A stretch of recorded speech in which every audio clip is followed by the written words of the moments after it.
అధ్యక్ష, కర్నూలు జిల్లా నంద్యాల శాసనసభ్యుడు శ్రీ భూమా నాగిరెడ్డి అకాల మరణానికి ఆంధ్రప్రదేశ్ శాసనసభ తీవ్ర విచారాన్ని, సంతాపాన్ని తెలియజేస్తుంది. వారి కుటుంబ సభ్యులకు, అనుచరులకు ప్రగాఢ సానుభూతి ప్రకటిస్తుంది. శ్రీ నాగిరెడ్డి అకాల మరణం ఈ సభలో సభ్యులందరినీ తీరని మనోశ్లోక క్లేశానికి కలిగించింది. వర్ధమాన రాజకీయాల్లోనూ ఈ శాసనసభ కార్యక్రమాల్లోనూ శ్రీ భూమా నాగిరెడ్డి పోషించిన చురుకైన పాత్రను ఈ సభ ఎప్పటికీ మర్చిపోలేదు. 1964 జనవరి 8వ తేదీన కర్నూలు జిల్లా డోర్నిపాడు మండలం కొత్తపల్లి గ్రామంలో శ్రీ భూమా నాగిరెడ్డి భూమా బాలరెడ్డి ఈశ్వరమ్మ దంపతులకు జన్మించారు. 2 పదులు దాటిన వెంటనే రాజకీయ ప్రవేశం చేసిన శ్రీ భూమా నాగిరెడ్డి జీవితం అంతా పోరాట బాటలోనే సాగింది. బెంగళూరులో హోమియో విద్యను అభ్యసిస్తుండగా రాజకీయ ప్రతినిధి చేతుల్లో తండ్రి శ్రీ బాలరెడ్డి హత్య గావించడంతో చదువును అర్ధంతరంగా నిలిపి శ్రీ నాగిరెడ్డి యువకునిగా రాజకీయ రంగ ప్రవేశం చేశారు. గ్రామస్థాయి నుంచి అత్యున్నత చట్టసభ వరకు సాగిన శ్రీ నాగిరెడ్డి రాజకీయ ప్రస్థానం ఎంతో స్ఫూర్తిదాయకం. 1984లో మొదటిసారిగా రుద్రవరం మండలం నర్సాపూర్ ప్రాథమిక సహకార సంఘ అధ్యక్షునిగా ఆయన ఎన్నికయ్యారు.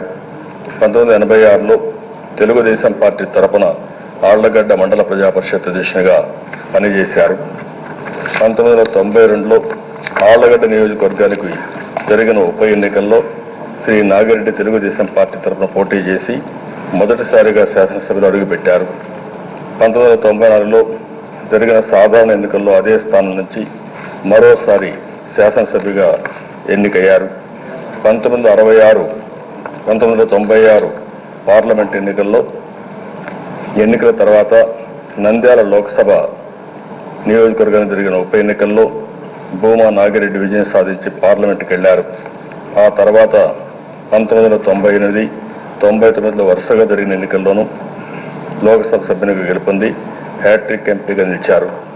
2014లో నంద్యాల నుంచి ఎమ్మెల్యే గెలుపొందారు. శాసనసభ ప్రజాపద్దుల కమిటీ అధ్యక్షునిగా కొత్తగా పనిచేశారు. కర్నూలు జిల్లా రాజకీయాల్లో శ్రీ భూమా నాగిరెడ్డి ప్రత్యేకమైన ముద్ర వేశారు.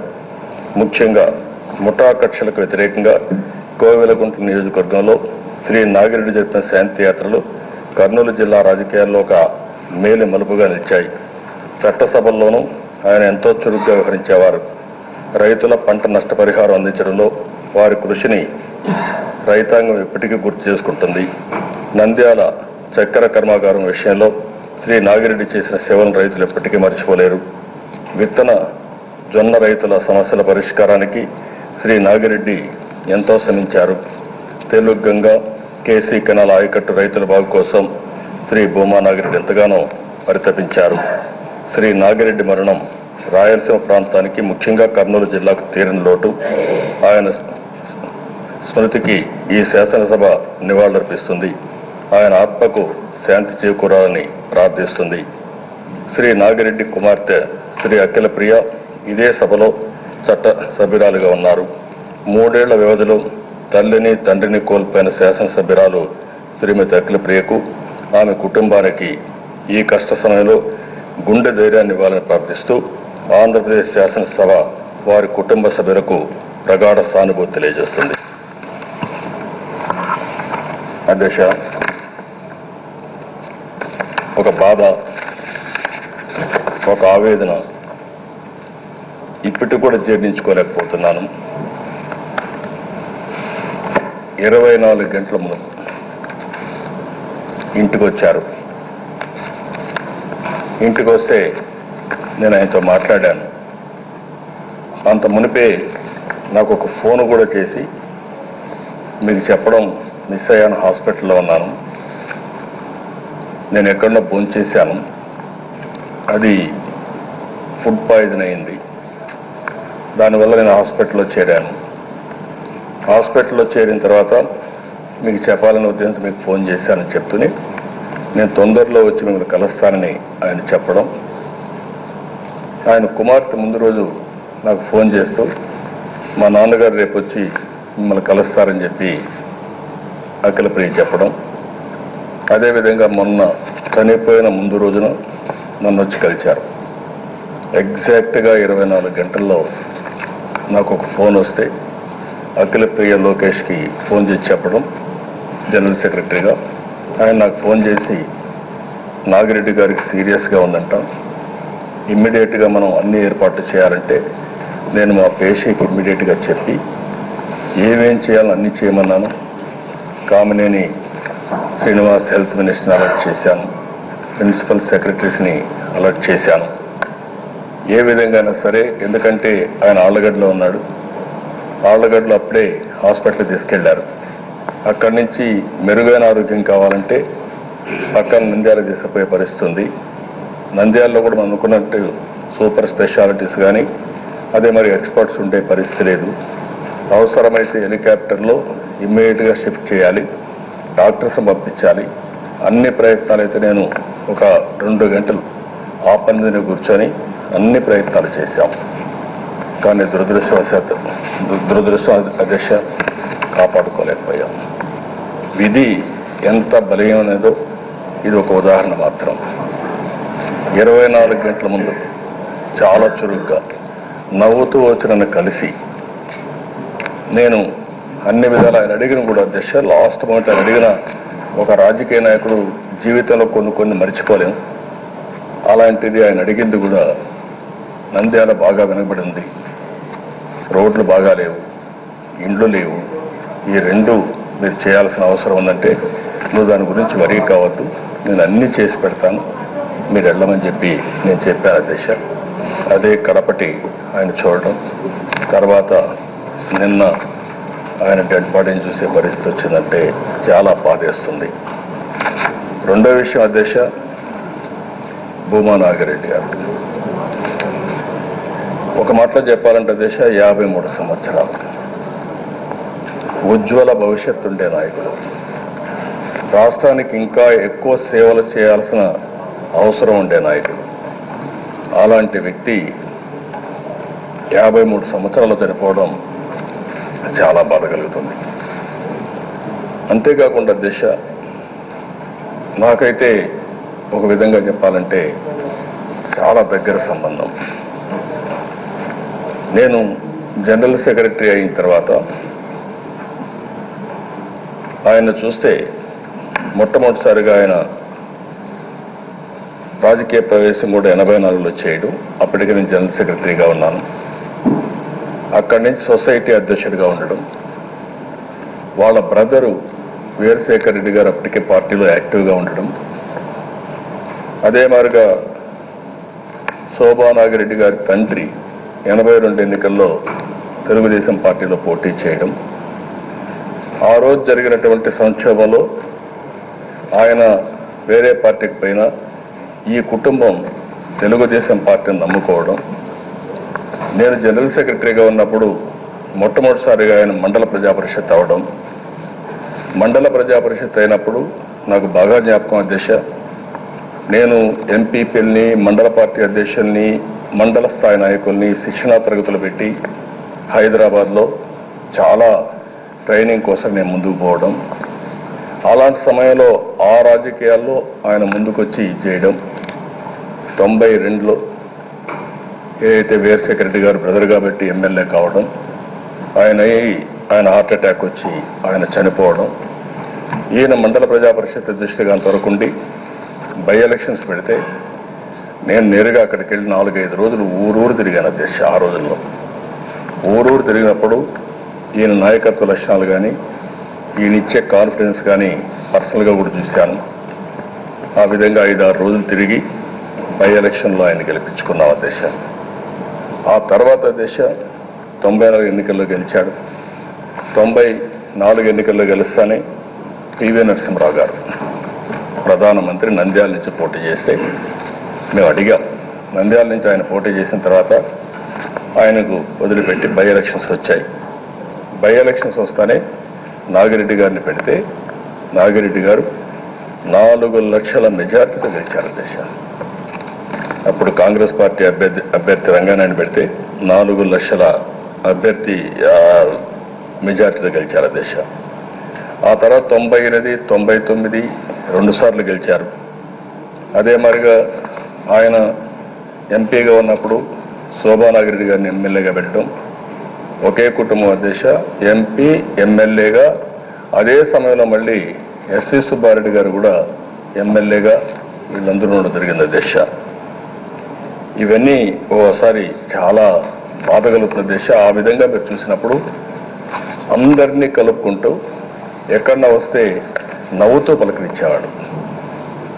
పర్సనాలిటీ కూడా మీరు చూస్తే హైట్ కానీ ఇవన్నీ చూసినప్పుడు ప్లీజింగ్ పర్సనాలిటీ, అందరితో బాగా ఉండడం, కలుపుగోలుగా ఉండడం.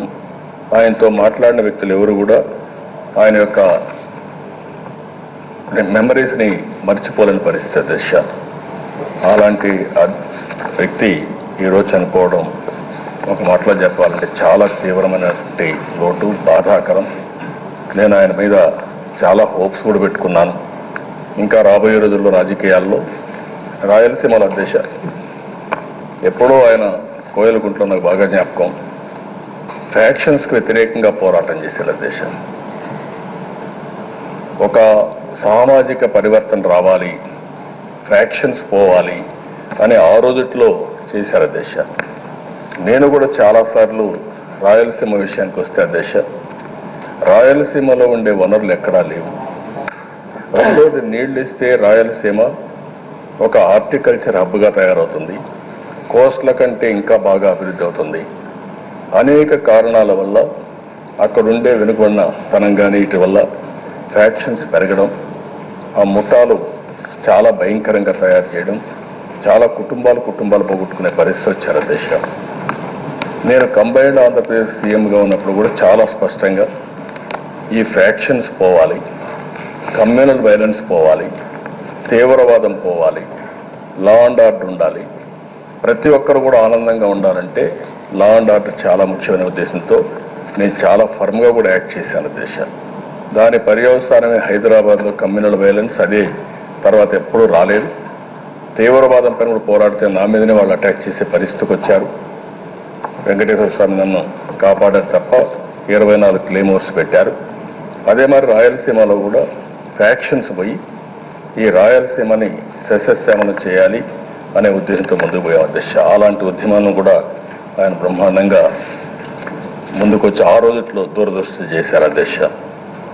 అదే మరికి అధ్యక్ష ఈరోజు చూస్తే రాయలసీమలో ఏదైతే ఎప్పుడు కనపడినా, మొన్న కూడా కనపడినప్పుడు నాతో ఒక మాట అన్నాడు, మీరు ఏవైతే నిర్ణయాలు తీసుకున్నారో ఈరోజు పోతిరెడ్డిపాడు రావడం, పక్కనే మల్యాల రావడం, ముచ్చుమరి రావడం, తెలుగు గంగ, ఇవన్నీ కూడా ఎస్ఆర్బీసీ కానీ తెలుగు గంగ కానీ గాలేరు నగిరి కానీ ఇవన్నీ పూర్తయితే మాకు చాలా బాగుంటుంది.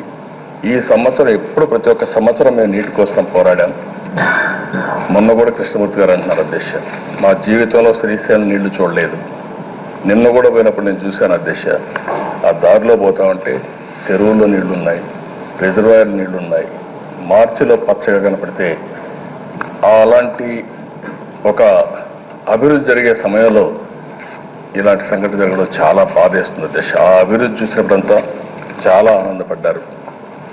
ఎన్నోసార్లు నాతో కూడా అన్నాడు, ఇంకా రాయలసీమలో మాకు ఏ సమస్య ఉండదు, బ్రహ్మాండంగా అభివృద్ధి అవుతుంది అనే పరిస్థితి నుంచి ఈరోజు జరగడం చాలా బాధేస్తుంది. ఏదేమైనా అధ్యక్ష, ఒకసారి చరిత్ర, డెస్టినీని ఎవరూ కాదనలేరు. అయితే మనం ఉన్నంత వరకు మనం చేసే పనులే శాశ్వతంగా చరిత్రలో ఉండిపోతాయి. 25 సంవత్సరాలు నాగిరెడ్డి గారి రాజకీయ జీవితం మనం చూస్తే అంచెలంచెలుగా ఎదగడమే కాకుండా ఒక సమర్థవంతమైన నాయకుడిగా ఒక ప్రగాఢ ముద్రని ఆయన వేయగలిగారు. ఆయన ఏ ఆశయాల కోసం, ఏ అభివృద్ధి కోసం పాటుపడ్డాడో ఆ అభివృద్ధిని కొనసాగించాల్సిన అవసరం ఉంది. అలాంటి ధైర్యాన్ని ఆ కుటుంబ సభ్యులకు ఇవ్వాలని భగవంతుని మనస్ఫూర్తిగా ప్రార్థిస్తూ, అఖిల ప్రియ అయితే ఇంట్లో ఆడబిడ్డైన పెద్దమ్మాయి, వీళ్ళ చెల్లికి మొన్నే పెళ్లి కూడా అయింది. తమ్ముడు ఇప్పుడు 12th క్లాస్ చేస్తున్నాడు. ఆ అమ్మాయి కూడా గుండె ధైర్యంతో ముందుకు పోయి భూమా నాగిరెడ్డి గారు దేనికోసమైతే పనిచేశారో ప్రజాహితం కోసం అదే కోవలో ఆవిడ పనిచేయాలని, ఆవిడ పనిచేసే విధానంలో తెలుగుదేశం పార్టీ కుటుంబ పెద్దగా నేను ఒకటే ఆవిడకి హామీ ఇస్తున్నా. ఒక కన్న బిడ్డను చూసుకుంటే ఏ విధంగా నర్చర్ చేస్తారో ఆ విధంగా నర్చర్ చేసి మీ కుటుంబం అమ్మా నాన్నను పోగొట్టుకున్నారనే బాధ ఉంటుంది, అది ఎవరు తీసేయలేం. కానీ ఈ ప్రభుత్వం అన్ని విధాల అండగా ఉండి మిమ్మల్ని అన్ని విధాలా కాపాడుకుంటూ పైకి తీసుకొచ్చే బాధ్యత ఈ ప్రభుత్వం తీసుకుంటామని మరొక్కసారి హామీ ఇస్తూ, ఆయన గుర్తుండాల్సిన అవసరం ఉంది అధ్యక్ష. ఇలాంటి నాయకులు చనిపోయినప్పుడు వారు చేసిన త్యాగాలు కూడా మనకు గుర్తుండాలి, ఆ పేరు కూడా గుర్తుండాలి. ఈ కొండ నాయకులందరూ మాట్లాడిన తర్వాత వారిని గుర్తుపెట్టుకునే విధంగా ఏం చేస్తే బాగుంటుందో అవి కూడా అనౌన్స్ చేస్తామని చెప్పి తెలియజేసుకుంటూ, మరొక్కసారి ఆ కుటుంబానికి భగవంతుడు నిండు మనసుతో ఆశీర్వదించి ధైర్యాన్ని ఇవ్వాల్సిందిగా మనస్ఫూర్తిగా కోరుకుంటూ, భూమా నాగిరెడ్డి ఆత్మకు శాంతి కలగాలని భగవంతుని మనస్ఫూర్తిగా ప్రార్థిస్తున్నాను.